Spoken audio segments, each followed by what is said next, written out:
Anti-aging brings to mind this sort of crusade against death, which a lot of the immortalists, that's what they see they're doing, and they're going to cure everyone of dying.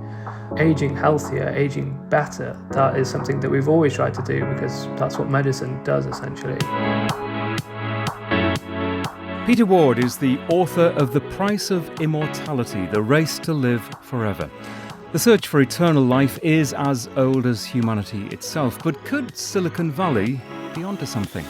Hello again, welcome to the Live Long and Master Aging podcast. I'm Peter Bowes. This is where we explore the science and stories behind human longevity. This episode is brought to you in association with Clinique La Prairie, the award-winning spa clinic and pioneering health and wellness destination, nestled on the shores of Lake Geneva in Montreux, Switzerland. Combining preventative medicine with bespoke lifestyle and nutrition plans, Clinique La Prairie offers a holistic approach to living fuller, healthier, and longer lives. Peter Ward's book dives into the quest to make humans immortal, the efforts of tech visionaries, scam artists, pseudoscientists, and religious fanatics. What are we to believe, and should we take any of it seriously? Peter, welcome to the Live Long and Master Aging podcast. Thanks, Peter. It's great to be on the show. And the title of our podcast, Live Long and Master Aging, hopefully sets us aside a little bit from those who are pursuing endless life, fascinating though I find it, and clearly you find it interesting as well. What I aspire to is simply living as long as possible with the best of health. But this sphere of longevity, of aging, is so broad now that it encompasses so many different disciplines. I think it can be confusing to people, can't it? Yeah, absolutely. So, like you said, there's people that, like yourself, which have extremely sort of logical pursuits of trying to make us live healthier lives for longer. And then it just covers this broad spectrum, and at the far end of it is the people that think they're going to live forever. And I think one of the issues with having that broad spectrum and having people at both ends of it is that sometimes, and we've all seen this with headlines in newspapers and on websites, where everything is a way to live forever. It's a cure for death or a way to make us live until we're 500. And what I found, firstly, was a lot of the gerontologists that I spoke to were extremely frustrated by the claims that we could be immortal, and they found it actually quite detrimental to their work. And then on the other side of it, either puts people off because they think it's crazy, and so they miss out on real things that can help them live healthier lives. And then there's also the funding question as well, that some things don't get funding, the funding that they should get, because they're sort of lumped into this group of things which people say will make you immortal. I think it's a huge source of frustration, especially working in health and the medical sphere, that so much is spent on trying to live forever as opposed to perhaps tackling some of the critical diseases of today. Yeah, I think the good news with that is that a lot of the paths towards so-called immortality, if that was ever possible, the research does send you down the same route as increasing health span. So when people say, I'm going to live forever, I'm going to spend X amount of money to do it, inevitably, because there is no way of living forever that we know of and possibly never will be, they're always sort of funneled down this path, and they always end up with the gerontologists and the people trying to reverse aging. So a good deal of money even from people who claim, that we're going to live, that we can live forever, people like Aubrey de Grey, the money that he raises, does actually end up with scientists who are treating aging as a disease and who are looking to reverse and to ease some of the symptoms of aging. So right now it is good that a lot of money goes that way, but of course a lot of money also goes into bizarre things, that are long shots. So there's a huge amount of money, for example, goes into Cryonics, which does not help anybody in terms of aging, and there's no proof that it will ever actually work. So all that money, you could say, is, if you were a sort of anti-aging advocate, you'd say that's kind of going down a black hole. But I would say the majority of it actually, and a lot of the Silicon Valley money is going into sort of worthy causes. It's just whether they have the same goal. If you look at sort of Calico, the Google company, a lot of the research and studies coming out of there is actually addressing cancer, not living forever. So it's doing good work, it's just not doing the work that it said it would do, essentially. Just before we delve further into some of those issues that you just raised there, what spearheaded your interest in this area? Was there something in your life that happened that made you interested in longevity or even eternal life? So I wrote a book. My first book was about space. It was about the privatization of space. And for that book, I interviewed a lot of people who are space fanatics, who want to see us go out into the universe and live on different planets and populate the rest of the solar system. And a big question that they always come up against is, well, you can't go anywhere because you'll die on the way. Essentially, it's too far to find another habitable planet. So there's this huge crossover between sort of people who want to live forever and people who want to go into space. It's always a question. It's always the way that they answer the question, what about overpopulation? It's we'll go to other planets. So that's what sort of got me into this crowd. And I started to think this is a really interesting topic. And then I heard about the Church of Perpetual Life in Florida. So I thought, okay, I have to go down there and meet these people and see. My first thought was, is this for real? Or is this some kind of tax avoidance scheme? Which I think, to be fair, a lot of people ask the same question, but they're absolutely are genuine and they want to do this and so yeah, that's how I got into it. And actually, I mean, to be fair, I met a lot of really lovely and nice people along the way in the immortality crowd that just wanted to live a bit longer. And you referred to just now as some people seeing aging itself as a disease. I know there's a huge amount of controversy over that very simple statement. Based on your studies of this, do you get that? Do you see aging as a disease? I can certainly, yeah. I think on balance, I came around to that. I thought that was a completely evidence-based statement. I think if we start looking at aging as a sort of condition, as something that makes the conditions inside the body that makes them perfect for diseases to flourish. So, I mean, the old study, I think it's a really old study now that said if we cure cancer and if we cure heart disease, then we'll still only raise life expectancy by, I think it was 5 or 10 years or something. Right. No one's followed up that study for a very long time, so I'm not sure how relevant it still is. But I do think if we started looking at aging, and I think we have to look at aging as a disease because of the demographic shift that the population, that many countries are seeing, we're going to have so many issues with people too old to work and essentially too expensive to look after. And so the more that we look at aging as an overall problem rather than just try and sort of cure people's individual symptoms of aging, then I think that's probably a better way to look at it. The problem is whenever someone tries to get sort of funding for anything towards aging, they're hit with you're crazy, you're trying to make us live forever. So it's a complicated one. That's my problem with aging as a disease. And what I try to do in this podcast is explain some of the issues in very simple terms, or at least simple enough for most people to get it without coming away with the impression that it's all just crazy. And when you start talking about aging as a disease, I think that is the tipping point for some people into that sort of craziness area. That aging for a lot of people is simply getting older. It's the passage of time. It's the number of years. It's chronological age that, frankly, none of us can do anything about. Yeah, absolutely. And if you think about what aging does, it's hundreds of things and thousands of things, maybe hundreds of thousands of things happening inside your body at the same time. Things are not working as they should be. There's so many different parts. The hallmarks of aging, which I went into in the book, are extremely complex. And so in one way, saying, aging as a disease is a good thing. In another, it does oversimplify the problem of aging, because declaring it a disease suggests that there will be a cure for that disease, or maybe one cure. But there's no way you could cure aging with one. There's never going to be a sort of one silver bullet solution. It's thousands of things going wrong in your body because we're genetically coded to deteriorate and eventually die. They sort of call it the whack-a-mole issue, is that you could solve 99 things associated with aging, but there'll be 100th one, and that's the one that will kill you.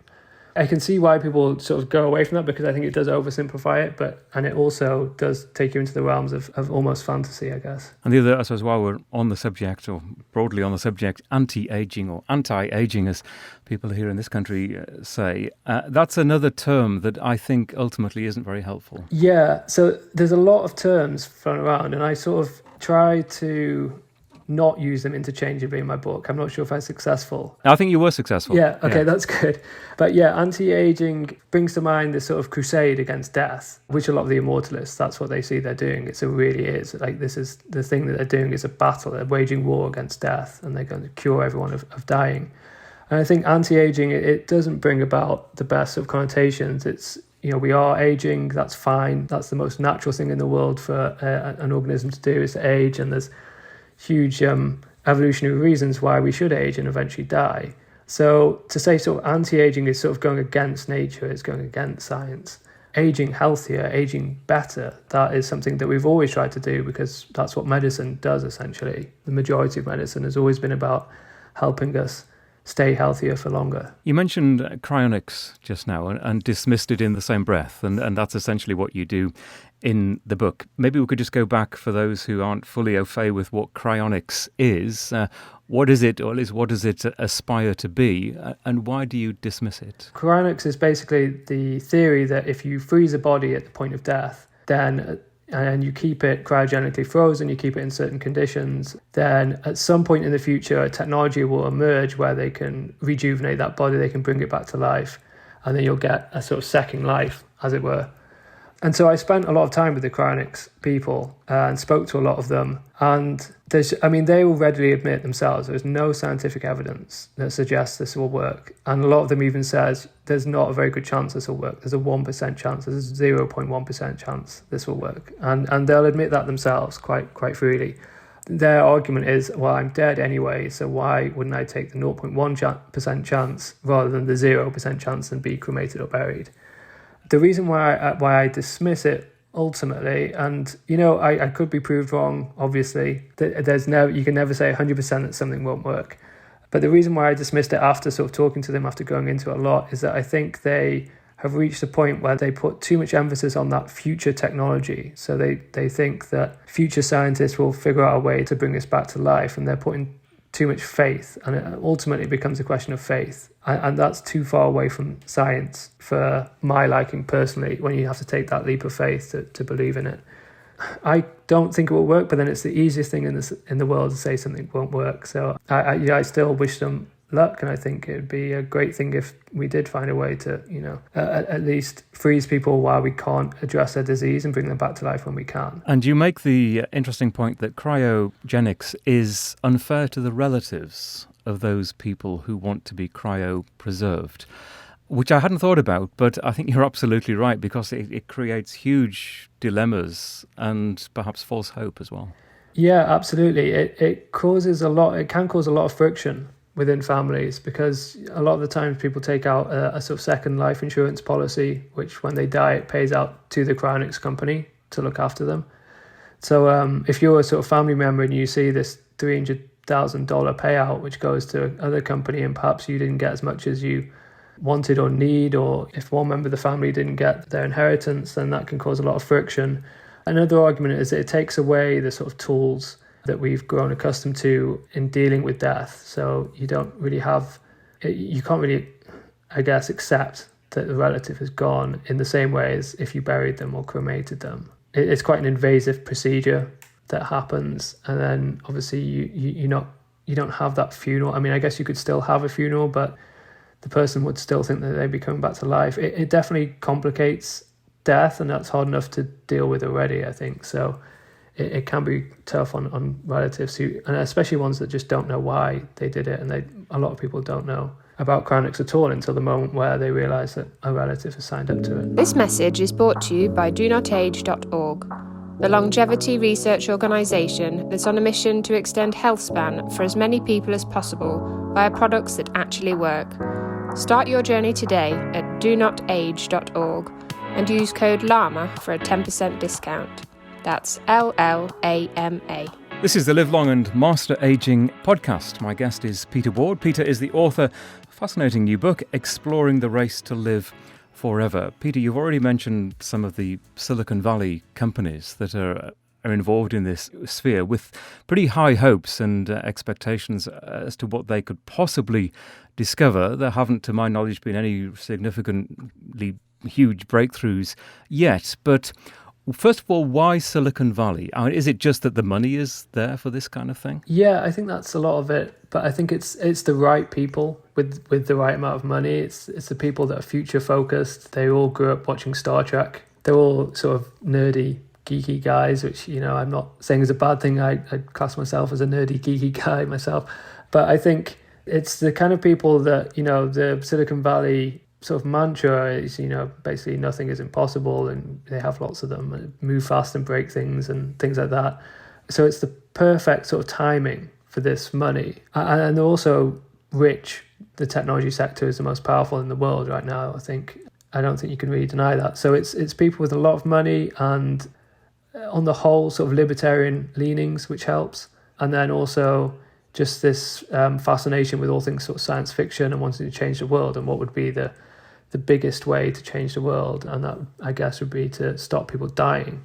It's definitely ego massaging in some cases. In others, like, what do you do when you've got all the money in the world and you can do anything? What's the one thing that you can't buy is more time. But I guess Silicon Valley turned around and said, well, why should that be the case? Maybe we can buy ourselves more time. So it's and it's interesting because the old immortality crowd used to be quite sort of hippie-ish. It used to be all sort of this new age spirituality, and now you have this Silicon Valley money coming in, and it's really a clash of cultures, those two going up against each other. It's a fascinating time. And I think it was, you mentioned this in the book, Aubrey de Grey, who said that some of these companies are simply finding things out for the sake of finding things out. Is there much of a distinction between what they're doing and what the more established traditional university research departments are doing? I don't think there is a huge difference because they are hiring en masse, the academics. So it's the same people and they're given loads of money. They're just hitting the same problems that we always do when you try and cure death. The results are never going to be as spectacular as you think. They're never going to, it's not going to be one day, we've invented everyone drink this solution and then we'll live a bit longer. It's a strange one because obviously Google and Calico, they came out and said some very bold statements. But if you asked, and I've spoken to people who knew people who work there, the scientists just were thinking, okay, this is a great way for me to work on this specific project. They're not thinking in terms of we're going to end death. They're just thinking, okay, well, I want to work on this specific project. Maybe it's something to do with regeneration within the body. Maybe it's a stem cell thing. Maybe it's a gene therapy.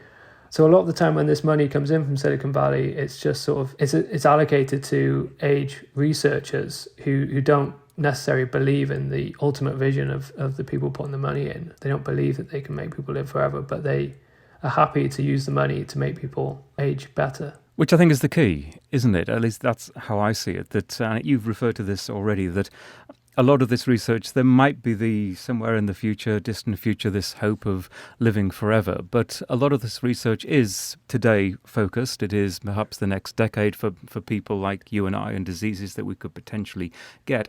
I'm curious, and I know this is a big question, but in terms of all of your research, is there one area of research that might have that ultimate immortality kind of goal, but it is actually reaping rewards today or potentially reaping rewards in terms of helping us live better today and tomorrow?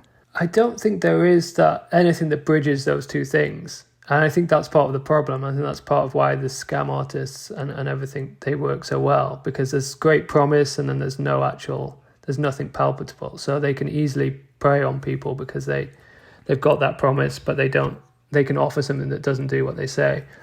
There were some really areas of research which I found fascinating. There's things like the intermittent fasting and what that does to your cells and how it makes them, puts them into a state where they think they need to regenerate.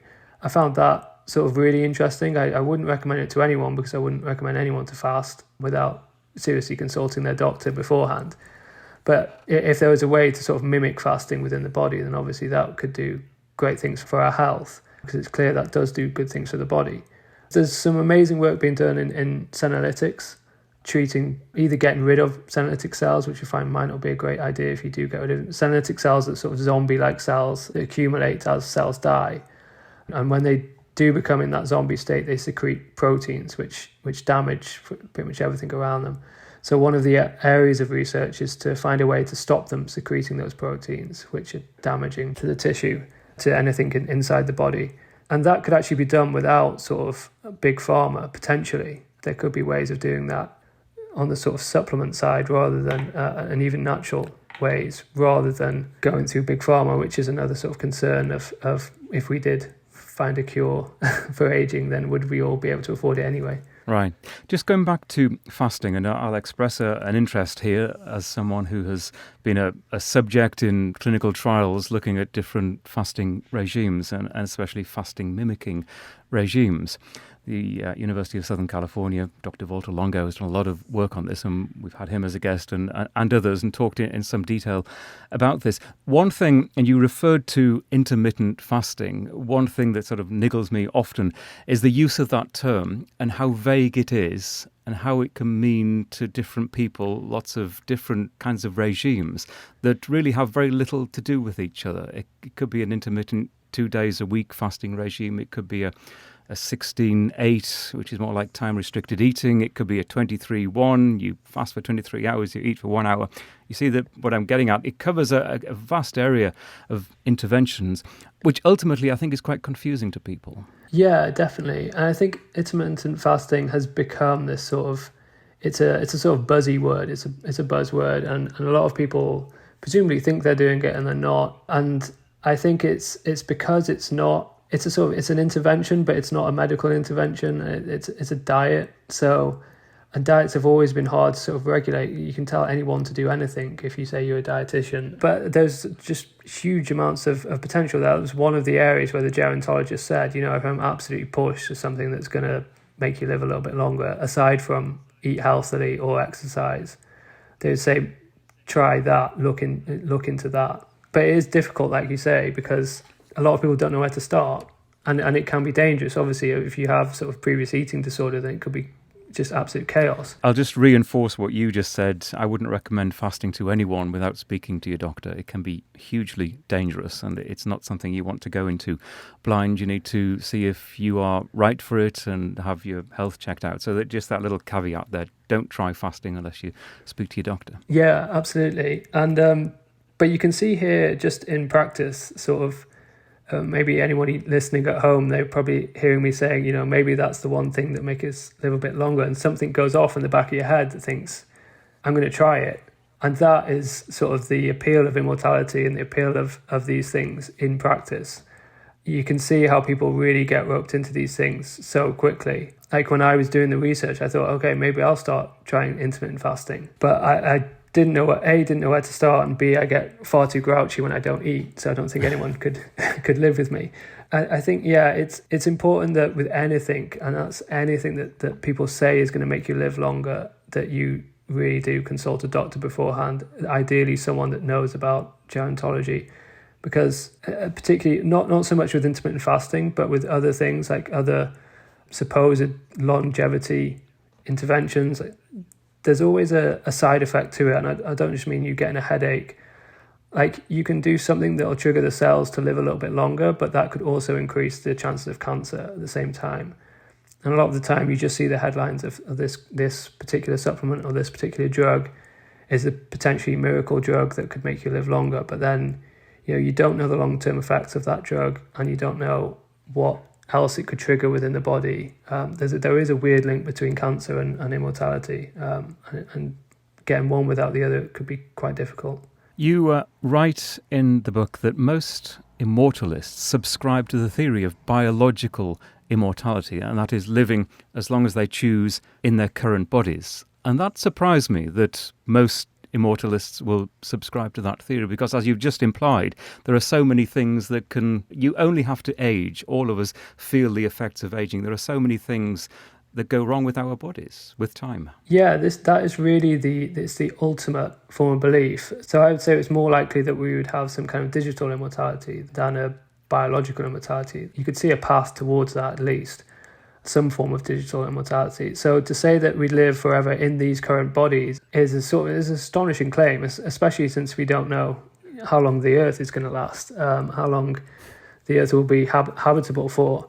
And then obviously, there's just so much that can go wrong. You could cure aging and then get hit by a bus the next day. And so they would say, oh, well, they'll just freeze me and maybe they'll bring me back later.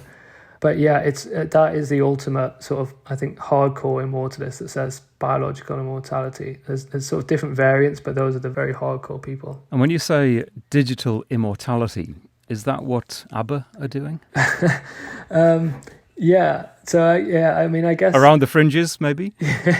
Yeah, I guess digital immortality is, it's mind uploading. It's a weird sort of offshoot of immortality. It's not scientifically proven it could happen, but there's been several movies, TV shows. If you've watched any science fiction that's about sort of being uploaded to a computer, then you get the idea, essentially. Most of the ideas have been taken from that. Right, and I do kind of joke about ABBA. I suppose what they're doing is it's that digital physical immortality, but there's no question that those 4 people on that stage in London from a few weeks ago have any kind of brain activity or brain resemblance of the real people. Yeah, exactly. We all know that that's not sort of digital immortality, but even if you took it even further, even if you took all the memories of the members of ABBA and put them into, if you took every essence of ABBA, if you took all their social media posts, everything they'd ever written, and somehow took all the memories out of their brain, there's still a sort of deep philosophical question whether that's just a copy of them or if it's them living longer. So yeah, you go down some really sort of deep philosophical rabbit holes if you get into digital immortality and what makes us human.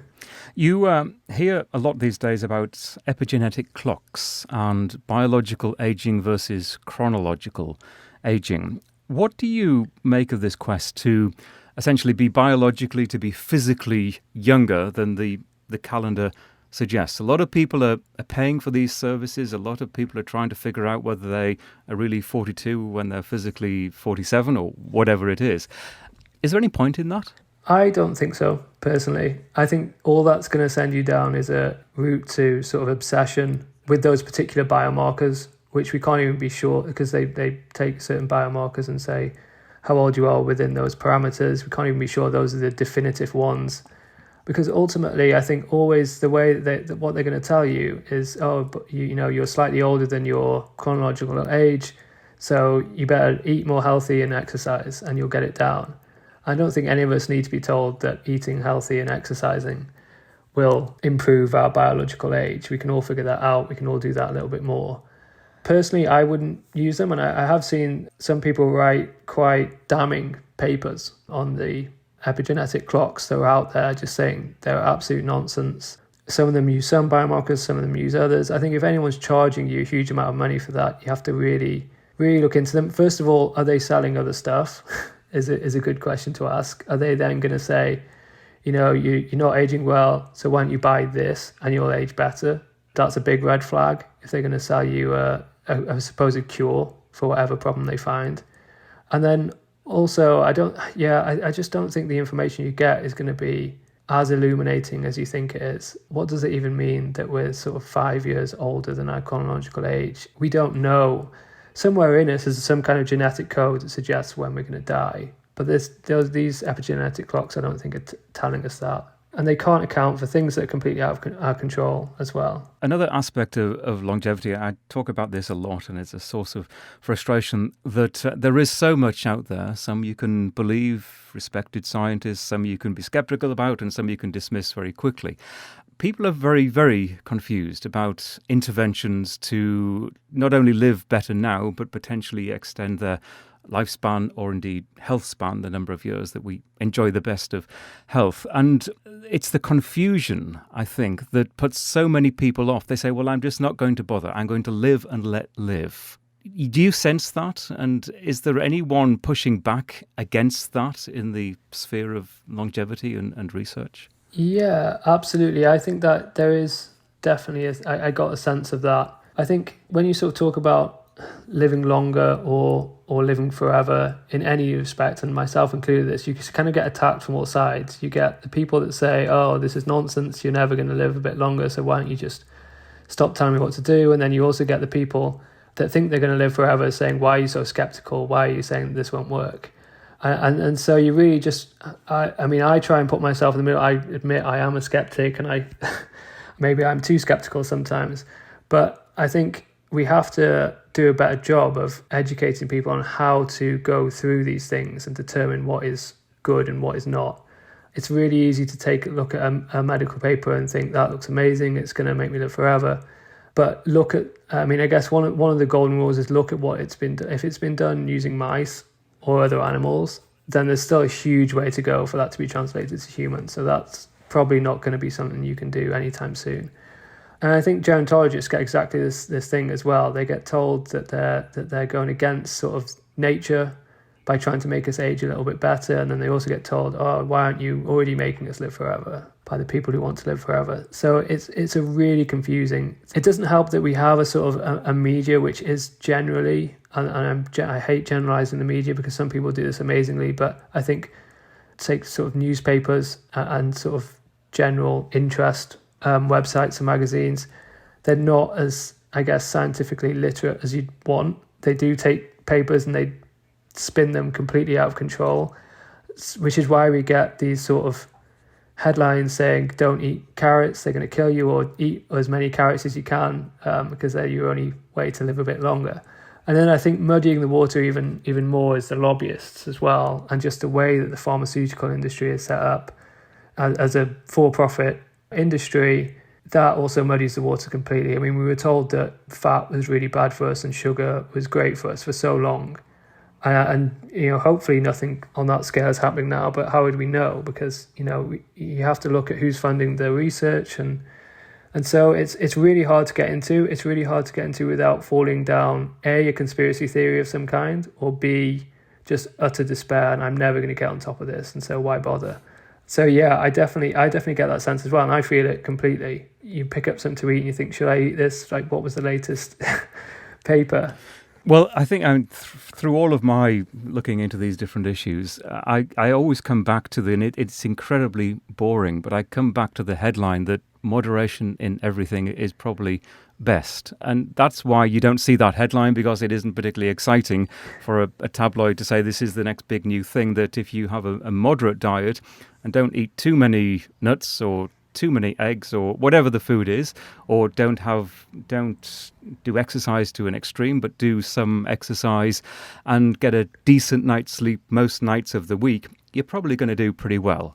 The science is fascinating. The dietary science, the fasting diets, I think is interesting. And I think there is some common agreement that of any of these interventions, maybe not fasting to an extreme, but just eating less is probably the one that is going to maybe add a few extra years to your life. And again, that isn't hugely exciting. Yeah. I think that's exactly the problem. I think you've hit the nail on the head there. It's the non-sensationalist solutions are actually the most effective. Yeah, I mean, if you think about our bodies, if you think about in terms of evolution, our bodies are sort of designed to withstand lack of resources. And lack of resources has triggered something within our bodies, survival. So that does make sense, especially when you see sort of heart disease killing so many people. Diabetes is a pandemic in itself. That maybe that is one of our issues, that resources in certain countries are so it's just too much. There's too much food, and a lot of it's too bad for us. And so it's one of the. But then you say that to other countries where they don't have enough resources, and it's one of the great sort of issues of our time, the inequality, I guess, that one half of the population is killing itself by eating too much, and another half doesn't have enough. Exactly. It is sometimes a difficult conversation to have when, as you say, there are millions around the world that are quite literally starving. And it just doesn't sometimes feel right to talk about these issues of immortality, living forever. Yet, I suppose for a lot of people in the Western world, they are bombarded with these messages, and it just makes us think. And I think not everything that you talk about in your book and some of the things that I discuss on this podcast are to be dismissed, but there's a huge dollop of common sense that has to be thrown in there. Yeah, absolutely. And I think there is an issue of people not realizing that their health affects others, I think, as well. We should feel that we need to look after each other. We don't live, individually. What we do affects the rest of society. Just as, people were asked to wear masks in a pandemic, you should also try and look after yourself in the spirit of community and society. Because especially when we go through, difficult times, you don't want to be that sort of drain on society if you're constantly getting sick because maybe you didn't look after yourself. Just do the bare minimum, I guess. So we should feel that sort of burden to improve our health, especially as we get older. And obviously the other thing is that you're never too young to start. We start to age the minute we're born, and we start to deteriorate, I think someone told me sort of 20-ish. So basically all of us are in this sort of state of deterioration, and we should do anything we can to slow that down. Not just for us, but for, our loved ones and society as a whole. I agree. You're never too young or indeed too old to start some sort of common sense intervention that might make life and your health better. I'm curious, Peter, after this huge body of research that you've done, is there anything about your lifestyle that you've changed with your own longevity in mind? And also, what are your longevity, if you have them, longevity aspirations? I haven't changed anything, to be perfectly honest. I think finishing the book probably added on years to my life. I think while I was writing it, maybe I could feel myself aging faster. But no, I think... Almost every author will probably say that. Yeah, I think they'd say the same thing. There are certain things that I know I can do better in terms of my longevity. I think one of the things... I'm vegetarian personally, and that has been brought up a lot as a potential thing that could help you be healthier for longer. I haven't gone sort of full plant-based. I might try that at some point to see how it makes me feel. But basically, I'm vegetarian because I just felt healthier. It wasn't anything to do with my sort of longevity goals. It was more in the sort of immediate, that day, I felt better and I just carried it on. Yeah, I don't set myself a goal. I think we're all sort of... The really tricky thing is I think somewhere inside us is this predetermined date that, providing we don't have an accident or anything happen to us, that we will die. And obviously we want... You think that it's predetermined? I think there's something in our genetic code. I think that's why you see those people that sort of live until they're 120, 130, and they say, oh, well, I smoked 5 cigarettes a day and I drank a beer at the end of each day. They're doing things that shouldn't let them live forever, but some people, they're just genetically coded to withstand certain diseases like cancers and heart disease. And so I guess the goal is just to beat that, whatever, but the problem is we don't know what it is. So there's some people who could do amazingly well. They could be living 10 years beyond that thing by doing certain things, but we just don't know. It's really hard to put any data to it. It's hard to do a study to do with longevity at all, because you'd have to wait 100 years to get the results, because you'd probably have to do it for the whole person's lifespan. So that's a very long-winded way of saying no, I don't have any longevity goals, and I do try and keep myself healthy. I do try and exercise and eat healthy as much as possible, but the book didn't sort of turn me into a fanatic or anything. I still make the same mistakes everyone else does, I guess. Yeah, we'll probably all continue to make those mistakes. Peter, this has been an intriguing insight. Thank you very much indeed. Thanks so much for having me. It's been great. Real pleasure. And if you'd like to check out Peter's book, The Price of Immortality, The Race to Live Forever, there's a link in the show notes for this episode where you'll also find a transcript of this conversation. The LLAMA podcast is a HealthSpan media production. We will be back very soon with another episode. In the meantime, thank you so much for listening.